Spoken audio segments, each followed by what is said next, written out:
I want to tell you guys something this morning. We could do two things. You tell me which you want to do. We can vote. I could stand up here and introduce myself and say, hi, I'm Luke, and this is my beautiful wife. Just do that quick. I've got 5 kids and 2 dogs. My dogs are wild, but they're herd dogs. Or we could skip all of that and just know that I love you and you love me, and I flew 26 hours to be here, and I landed at 4 o'clock yesterday afternoon. Hold on, guys, we're not there yet. We're not there yet. And we could skip the formalities and just jump into talking about Jesus. I would personally prefer the second option. Yeah. Can we just do that? Yeah. Can I tell you something? I know I'm supposed to be up there. There are many things I'm supposed to do that I don't do. I believe a part of what the Lord is doing amongst us. Just, Pastor Debbie, look to the left and look to the right. Everyone look around. What the Lord is busy doing is bringing people from every tribe, every nation and tongue together to make us one, that the world will marvel at people from different backgrounds, different races, different ethnicities, becoming so united and so one that the world will have only one option. That is not of man. That has to be of God. In a time in society where division and independence and our differences has actually become idols in our heart, God is coming and saying that is not the way of the kingdom. The kingdom is you and I with all of our differences, with all of our opinions, with all of our bumps and bruises and warts and smiles and everything we have, gathered around the person of Jesus, where you and who you are is not as important about the person seated on the throne of eternity. So I'm not asking you to change who you are. I'm not asking you to become someone or something that you're not. What I'm saying is there's someone that is far more important than who you are and what your preferences is, and his name is Jesus. So for you and I to become one, it's not about you becoming like me or me becoming like you. It's you and I becoming like Jesus. And I want to tell you something, because you might not know this. Right across the world, people are talking about what God is doing here in San Clemente. There's holy gossip right across the world. I've got a beautiful couple friend here, Dan Rice. Just do that quick. Stand up, Ricey. How pregnant are you? How far along are you? 29 weeks. Flew over yesterday, 26 hours in a plane to be here to come see what the Lord is doing in San Clemente.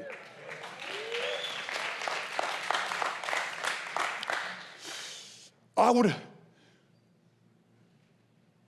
would hate for you not to appreciate and understand what the Lord is doing in this room with this handful of people. Because the rest of the world is talking about what God is doing here in San Clemente, California. The rest of the world is talking about how people are being added daily to this congregation. How people from different tribes and nations and tongues are coming together around the person of Jesus. And I felt the Lord wanting to commend you this morning and saying, well done. It hasn't been easy, but you've been bold. You've been courageous. You've stood your ground. You've been faithful, but also faith-filled.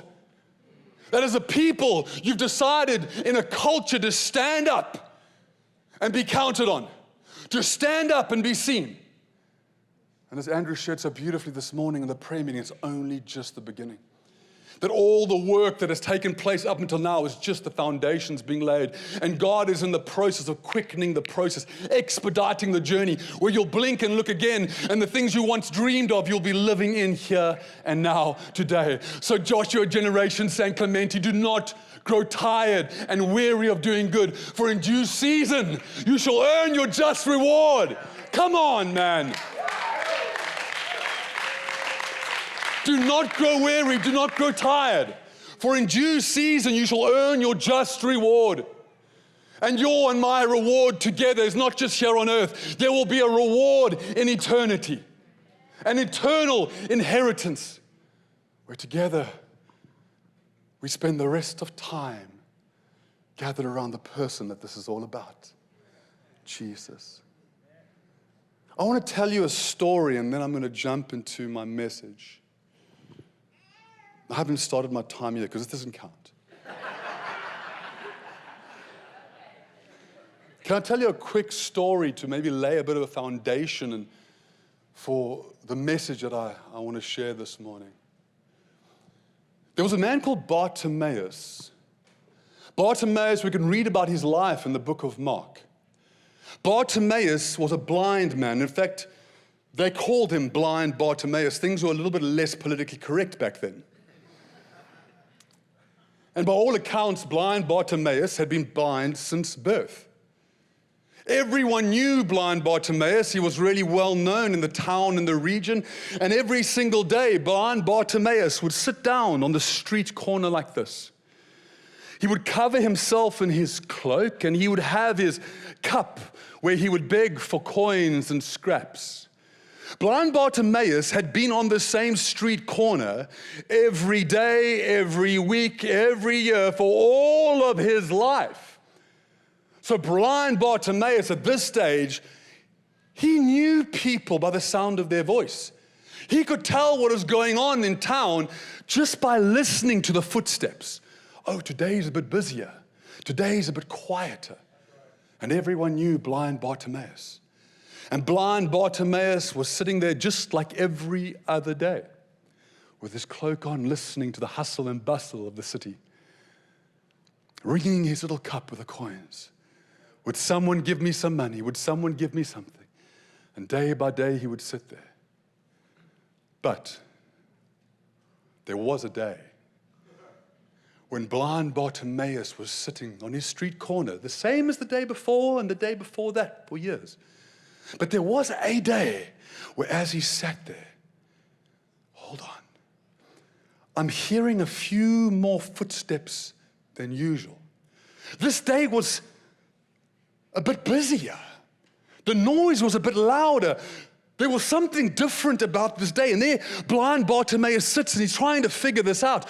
Why are the streets busier? Why are more people talking? Why am I hearing new voices that I've never heard before? Something is going on. I don't know what it is. But he recognized the time and the season, that this wasn't just another day. There was something unique and specific about this day. What Blind Bartimaeus didn't know is that on that day, Jesus was walking by. And then he hears all of a sudden that Jesus is in the area, that this man who is healing blind eyes, who's raising the dead, this miracle-working man of incredible miracles is there. And Blind Bartimaeus, what he did is he recognized that Jesus was close.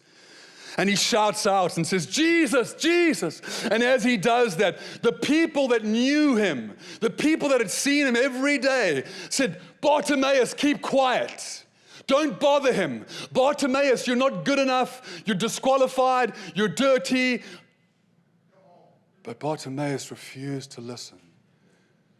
Because Bartimaeus, even though he was blind, he could see that there was an opportunity here. He could see that he'd been on that street corner for every day of his life. He'd been begging every day of his life, but Blind Bartimaeus knew the moment Jesus walked into the area that there was an opportunity to be changed and set free, and for his entire story to change in a moment.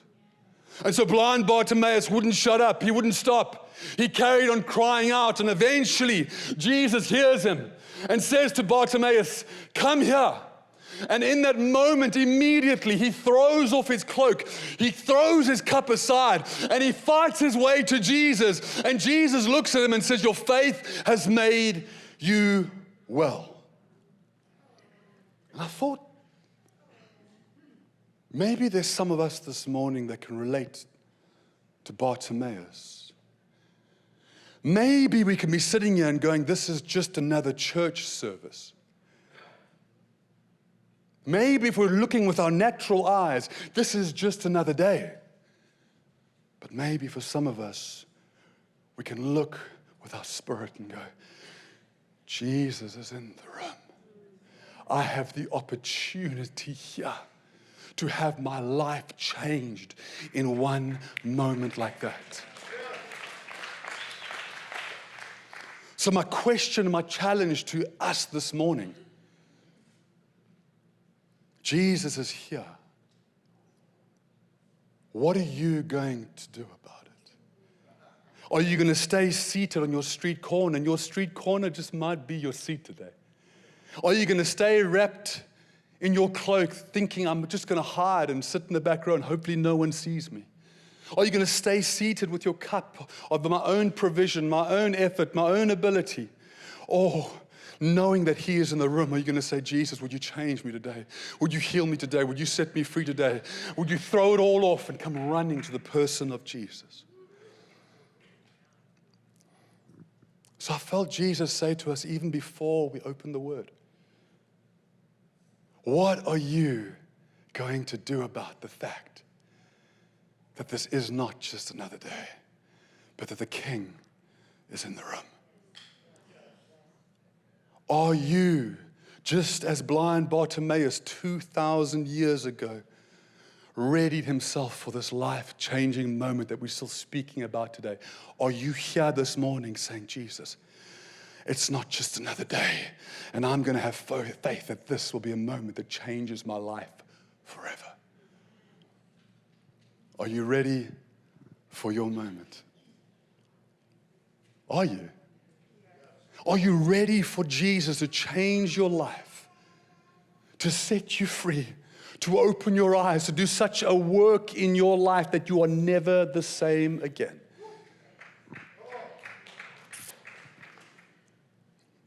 Here it is. Mark 1, verse 35 to 37 says this. And rising very early in the morning, while it was still dark, He departed and went out to a desolate place, and there He prayed. And Simon and those who were with Him searched for Him, and they found Him and said to Him, everyone is looking for you. So to give you the context of this passage of Scripture, this is talking about Jesus, that one morning He wakes up, and at early hours, while it is still dark, He goes and prays. And those who were with Him woke up and looked for Him. This is the first chapter in the book of Mark. It's the absolute beginning of Jesus' story as an adult. So this is right in the beginning of Jesus' life story. In fact, at this stage, we see in Mark 1 that in verse 9, Jesus had just been baptized. In verse 12, Jesus was taken into the wilderness and tempted. In verse 14, He begins His ministry. And then in verse 16, we read this. It says, passing alongside the Sea of Galilee, Jesus saw Simon and Andrew, the brother of Simon, casting a net into the sea, for they were fishermen. And Jesus said to them, follow me, and I will make you become fishers of men. So this is right in the beginning of Jesus' ministry. He's now picking and choosing His disciples. Then we see in verse 18, it says that He calls His disciples. And the language is so beautiful. It says the moment He called them, they responded immediately and left everything. There was no delay. There was no thinking about it. There was no processing it or weighing it up. Jesus spoke and said, follow me, and immediately they responded. Jesus spoke and said, follow me, and immediately they left everything to follow Him. No debate, no negotiation, no trying to weigh up the options. For you and I as followers of Christ, our heart posture needs to be immediately in everything, whenever He speaks. In verse 21, Jesus heals a blind man. In verse 29, Jesus heals many people. And then we find ourselves back where we started this conversation in Mark 1, verse 35. And we'll go back there. Rising early in the morning, while it was still dark, Jesus departed and went out to a desolate place.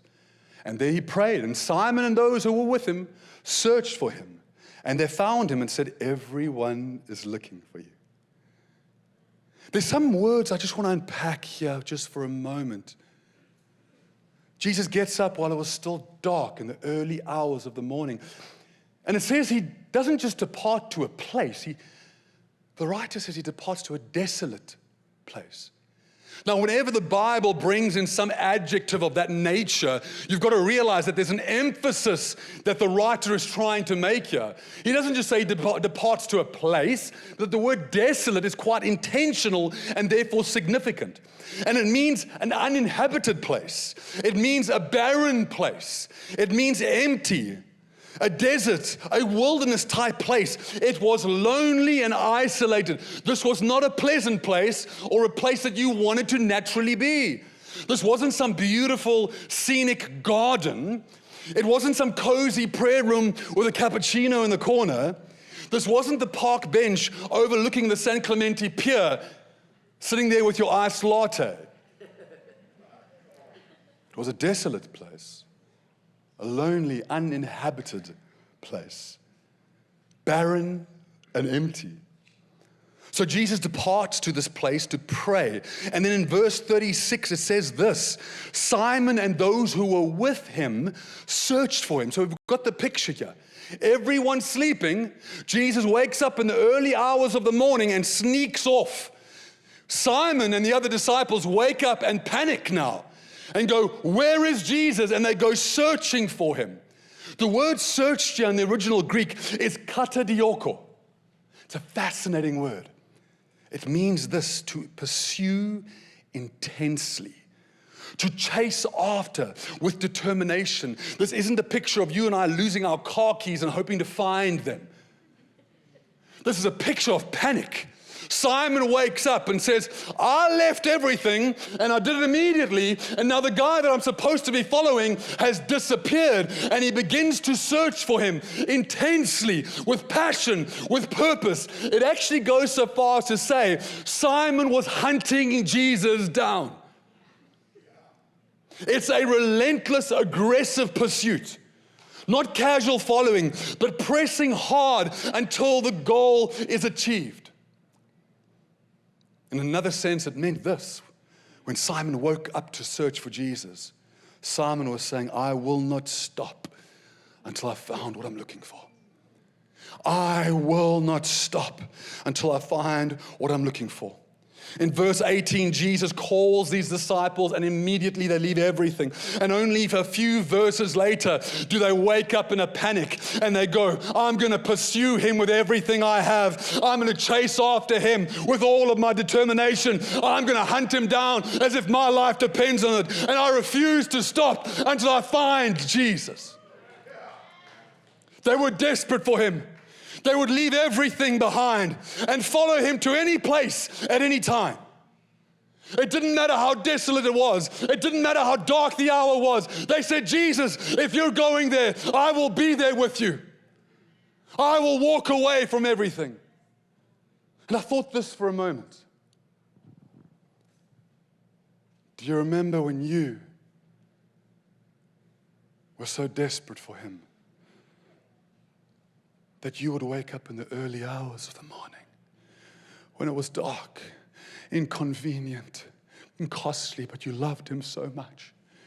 You were so desperate for him that you wouldn't stop seeking him until you found him. Do you remember those days when, like Simon, you wanted to hunt him down and nothing was going to stop you until you found him?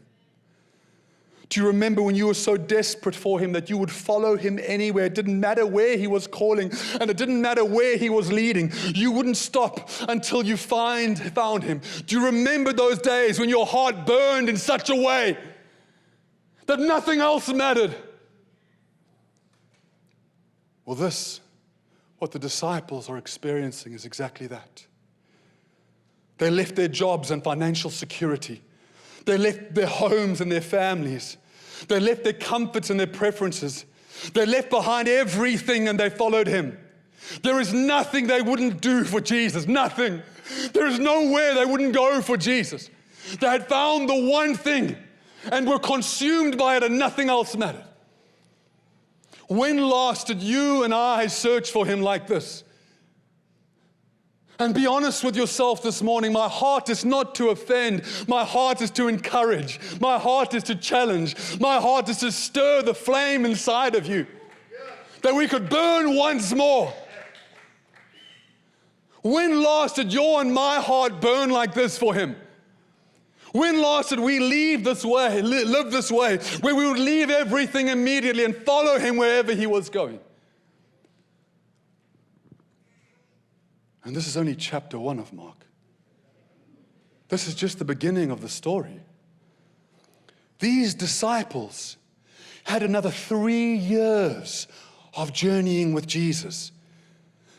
Another 3 years of spending every waking moment with Jesus himself. And this is just chapter 1. Look at how their hearts have burned after only a short period of time. Imagine after 3 years, how consumed they would be with love and passion and fire and zeal for Jesus. And then we get towards the end of the book of Mark. This was towards the end of Jesus' life here on earth. And we read this in Mark 14. It says this. And they went to a place called Gethsemane. Jesus said to his disciples, sit here while I pray. And he took with him Peter and James and John and began to be greatly distressed and troubled. In Mark chapter 1, Jesus sneaks off to a private prayer meeting with his Father. The disciples weren't invited to that prayer meeting, but they were so hungry, so desperate, so burning and consumed for him that they wake up in a panic searching for him, following him to a dark, desolate place. Then 3 years later and 13 chapters later, we see the same disciples. But this time, Jesus said, please, would you come with me? And he doesn't take them to a dark, desolate place. He takes them to a beautiful, pristine garden. So they join Jesus and go with him to the garden. And Jesus says to them, sit here while I pray. And Jesus goes on a little bit further, so he leaves the disciples at one part of the garden, and he goes a bit deeper into the garden to go and speak to his Father. And after a while, Jesus returns to look for these disciples.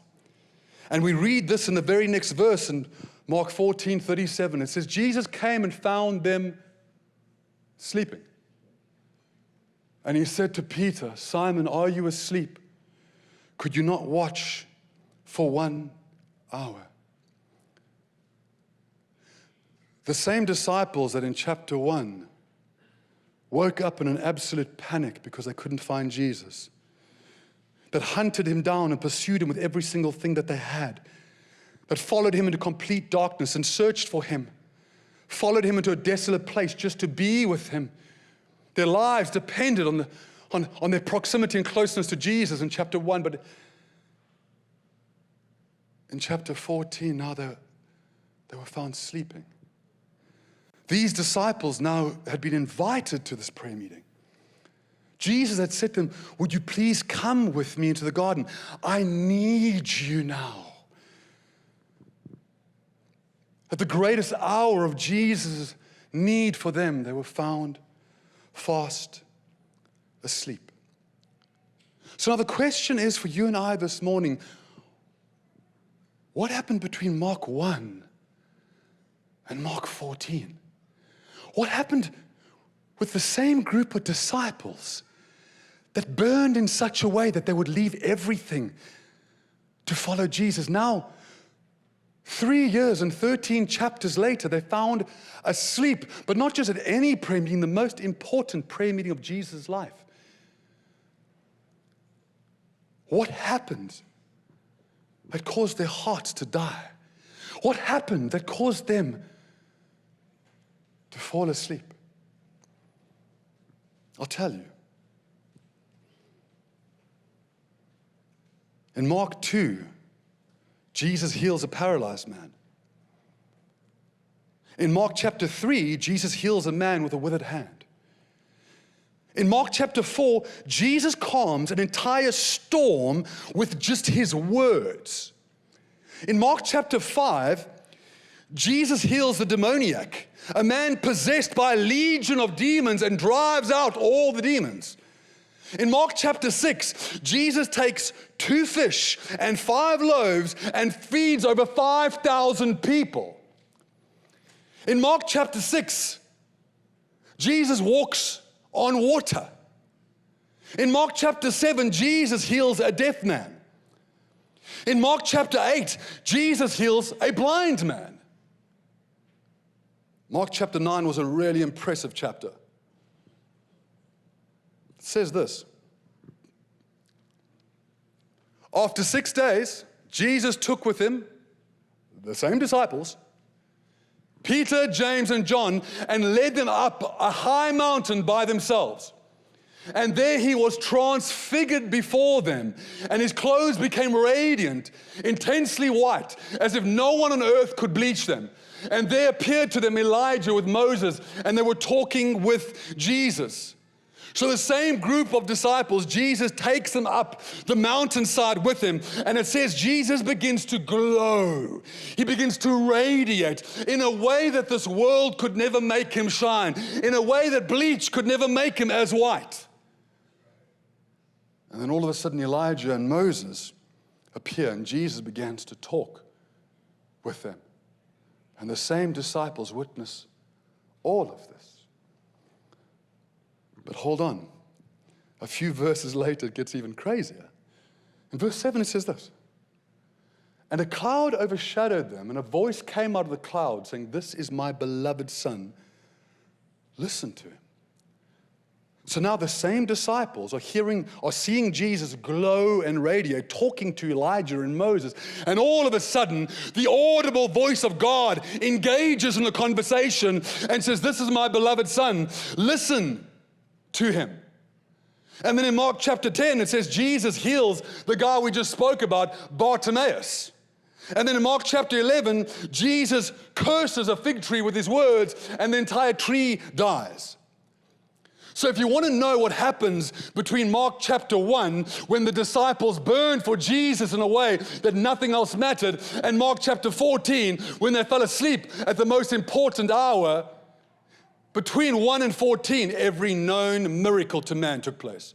And they witnessed it, and they walked with him, and they were a part of it every step of the way. In fact, after everything they had witnessed, after everything they had experienced, after everything that they had encountered, we would expect that in Mark 14, they would be burning for Jesus even more than in Mark 1, that they would be more fully convinced of who Jesus is and who they are, and that their lives would reflect the King of Kings and the Lord of Lords, that they would be more desperate and more hungry for him than ever before. But this wasn't the case. And the truth is this: between Mark 1 and Mark 14, Jesus, at no stage did he become less fascinating. He was more fascinating than ever.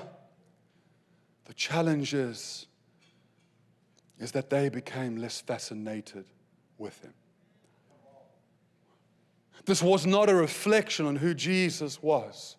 This was a reflection on who they were. Jesus had not become less fascinating. They had become less fascinated. And a thought I want to put before us this afternoon: perhaps familiarity had robbed them of their fascination. They had seen so much. They had been doing this for so long, that what once fascinated them, what once got them up at the early hours of the morning, what once caused them to lay everything down, was now just another day. They had become familiar with what once fascinated them. And familiarity, it means this: an excessive closeness, an over-acquaintance with a person or a situation, an object that results in a loss of respect, a loss of admiration, a loss of value. In other words, for me to become familiar means this: I become so comfortable with something or someone that it begins to lose its value to me. What once was the most precious thing on earth, Jesus had now just become another part of my life. And this is what had happened to these disciples. They had watched him do everything. They had experienced and encountered it all. And familiarity had maybe crept into their hearts. and robbed them of their fascination. Another thought for you and I should be this: if familiarity could creep into the hearts of these men that walked with Jesus, of these men that were in the storm that he calmed with his words, of these men that saw him radiating and shining and talking to Elijah and Moses, if familiarity could have crept into their hearts as they sat in that front row seats to the greatest display of majesty the world has ever known, then how much more are we not susceptible to familiarity? Where maybe you've been coming to church for so long, you've been serving Jesus for so long, you know all the Bible verses, you know all the songs, you've been in the seat for so long that you don't even know this, but familiarity has crept in your heart and you are taking for granted the one thing you would have laid your life down for. The one thing you would have counted no cost to follow him whenever and wherever he goes. And now we're treating it as just another meeting. Just another Sunday. And we'd forgot that the King of Kings is in our midst and the Lord of Lords is amongst us. And my question to us, brothers, sisters, family of God, and this is first and foremost to me more than any one of us, is, are we still fascinated with Jesus? Or has familiarity robbed us of our fascination? When we stand here on a Sunday morning and we see the prophetic words coming through and prophetic songs and we sense the presence of God, does it still fascinate us? Does it still captivate us? Does Jesus still get us up at the early hours of the morning and we'll follow him anytime, any place, anywhere? Or are we just gathered here Sunday after Sunday doing what we believe is right and ticking some religious boxes because familiarity has robbed us of our fascination? Are we still prepared to leave everything behind to follow him? Are we still following him with the same fire? Or if we take a moment just to be honest with ourselves, have parts of us fallen asleep? Joshua generation San Clemente is coming into its most fruitful time and season. At the time that it matters the most, are you going to be found spiritually asleep? Or are you going to burn more than you've ever burned for him before? Are you going to recapture that fascination that once got you up in the early hours of the morning? That fascination that once said to Jesus, anytime, any place, I'm yours. I'm yours. The final passage of Scripture that I want to share with us this morning.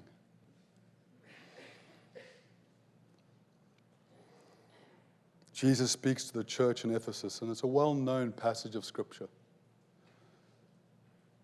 And I'm wondering if some of us can relate to it this morning. In Revelation 2, verse 2, Jesus says this, and maybe he's speaking to some of us this morning. I know your works, your toil, your patient endurance, and how you cannot bear with those who are evil. All good things, this is all good. But you've tested those who call themselves apostles and are not, and found them to be false. I know you are enduring patiently and bearing up for my name's sake. And you have not grown weary. Perhaps this is a picture at a crossroad for us as a congregation. We've done so well up until now. We've done all we've needed to do.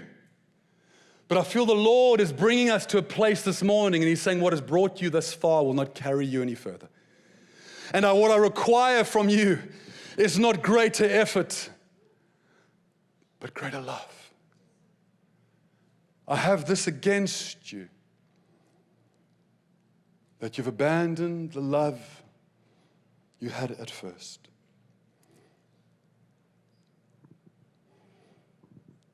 In Mark 14,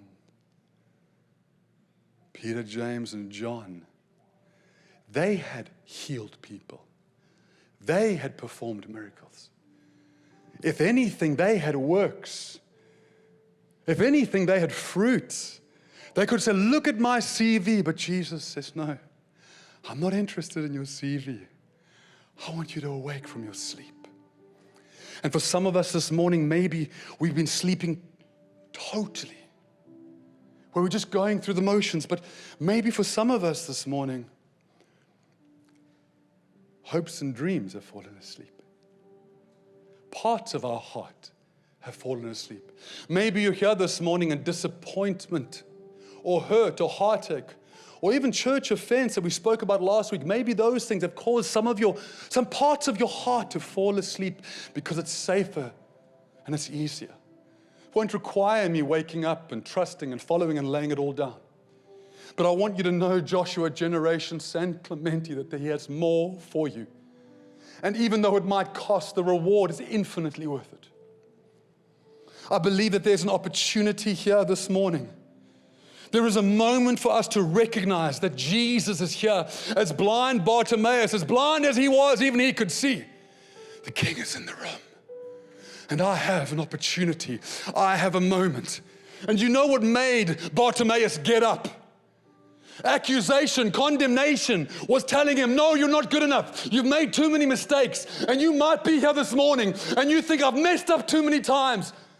I'm just going to sit with my cloak and my cup and beg. But that's not what He has for you. And what drove blind Bartimaeus to his feet is because he saw the mercy of Jesus. But you know what else he saw? Blind Bartimaeus had been there all of his life. And Jesus had never walked by before. And blind Bartimaeus thought to himself, what if He never walks by again? What if this is the only moment? The only opportunity I ever have? I don't know your story. I don't know where you're from. I don't know what is holding you back, what is keeping you stuck to your street corner. I don't know what has made your heart fall asleep and for you to be found slumbering. But what I am telling you this morning is there's a moment here this morning, and I don't know when the King of Kings is going to walk by again. I don't know what tomorrow holds, but let's be like blind Bartimaeus, where it doesn't matter what tomorrow holds, because today I'm not going to miss my moment. Today I'm going to choose to burn like I've never burned before. Today I'm going to cry out, Jesus, have mercy on me. Jesus.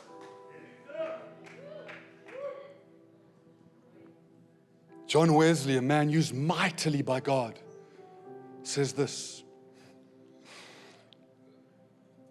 light yourself on fire with passion, and people come from miles to watch you burn. Jesus doesn't require you to have skill or talent or ability. Jesus just looks at you and says, if you will burn for me, I will make the world come watch. He's not looking for talented or gifted. He's looking for flammable. He's looking for men and women that will keep getting up, that will keep waking up, that will keep following Him, that won't give up, that won't surrender, that won't shrink back and say, I'm going to burn and burn and burn. And if it's all I ever do, that's more than enough for my God. It's time for you and I to wake up from our slumber. There's a purpose and a calling and a destiny for you. There's an inheritance that God has apportioned for you and you alone. And I don't care what it took to get you. We've all got a past. We've all got a story. We've all got a million reasons why I'm not good enough, why I'm disqualified. And I'm chief of that team. But Jesus, Son of David, have mercy on blind Bartimaeus. Would you have mercy on us this morning? And would you awake us from our slumber, Jesus, and cause us to burn like we've never burned before? I want to just close our eyes just for a moment. Jesus, before He's called you to do anything else, He's called you to burn. A burning people. John the Baptist, Jesus said he's the greatest man ever born of a woman. All that he did was burn. All he did was be on fire for Jesus. You might be here this morning and you say, I've got nothing to offer you. That's the best place to be.